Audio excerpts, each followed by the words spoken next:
Assalamualaikum warahmatullahi wabarakatuh. Saya Tiara Pramtasari dari kelas 10 TKJ 6. Di sini saya akan menjelaskan perintah-perintah yang ada di Linux dan bagaimana cara penggunaannya. Yang pertama, kita buka terlebih dahulu terminal pada Linux. Kita ketikkan saja.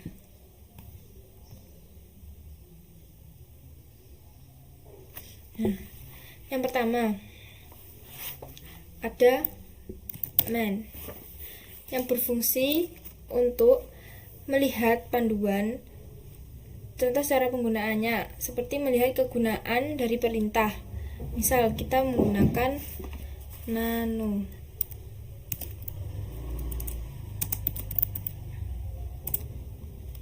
Di sini akan muncul cara penggunaan dari nano.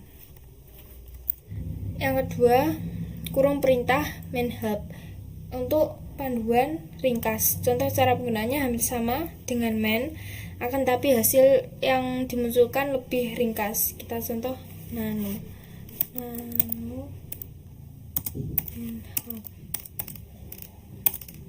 Di sini akan muncul lebih ringkasnya. Yang ketiga ada sudo yang berfungsi untuk super user. Contoh cara penggunaannya seperti menjalankan program sebagai user, root, atau super user. Yang selanjutnya ada ls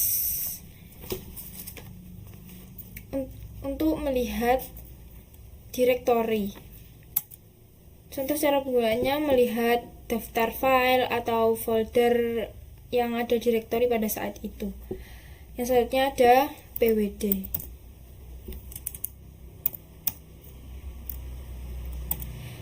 Ini untuk melihat direktori aktif. Contoh cara penggunaannya untuk melihat direktori kerja yang pada saat itu aktif. Selanjutnya ada history.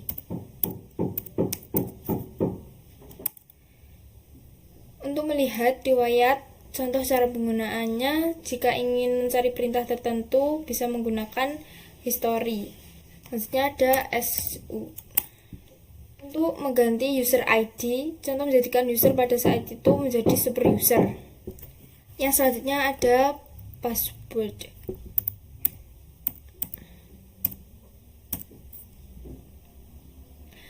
Ini untuk mengganti password, contoh mengganti password dari user. Selanjutnya ada who untuk menampilkan user. Contoh perintah dasar Linux ini digunakan menampilkan user pada saat itu. Yang selanjutnya ada ps untuk menampilkan snapshot. Contoh menampilkan snapshot proses yang sedang berjalan.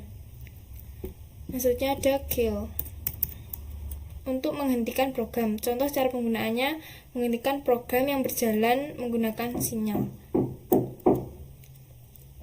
Selanjutnya ada SSH untuk akses jarak jauh, contoh mengakses komputer atau server dari jarak jauh. Selanjutnya ada SCP adalah untuk menyalin file, contoh menyalin file dari host lain yang terhubung dalam satu jaringan. Selanjutnya ada mount untuk melampirkan file, contoh melampirkan sebuah file system ke dalam satu folder sehingga tidak perlu akses ke file system. Yang selanjutnya ada do untuk melakukan ukuran file, contoh melakukan ukuran file yang secara rekursif. Selanjutnya ada df untuk menampilkan disk space, contoh melakukan penggunaan ruang disk pada file system.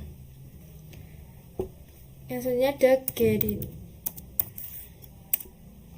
untuk membuka text editor.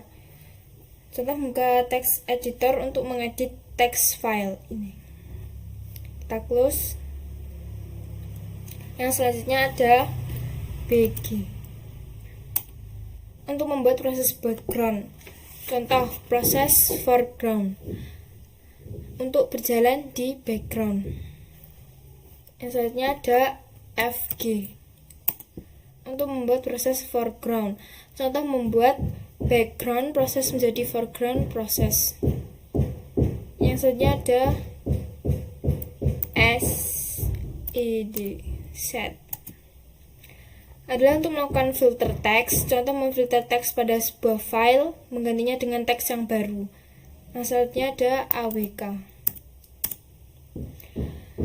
Untuk memindahkan teks, contoh perintah ini digunakan untuk memindah teks dan proses bahasa. Selanjutnya ada date. Ini menampilkan tanggal, contohnya menampilkan tanggal hari ini. Selanjutnya ada nano. Untuk merubah teks editor, contoh perintah digunakan sebagai teks editor yang tidak perlu membuka jendela baru. Hampir sama dengan V namun lebih praktis. Selanjutnya adalah top.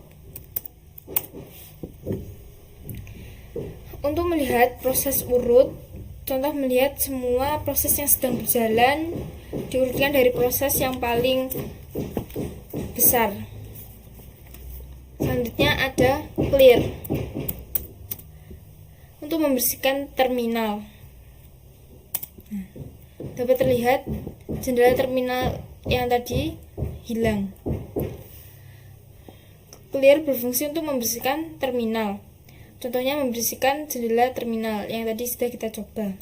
Nah, selanjutnya ada uname. Untuk melihat versi kernel, contoh menampilkan versi kernel yang dipakai, tanggal instalasi, dan jenis arsitektur sistem operasi. Sekian dari saya, apabila ada kesalahan mohon dimaafkan. Wassalamualaikum warahmatullahi wabarakatuh.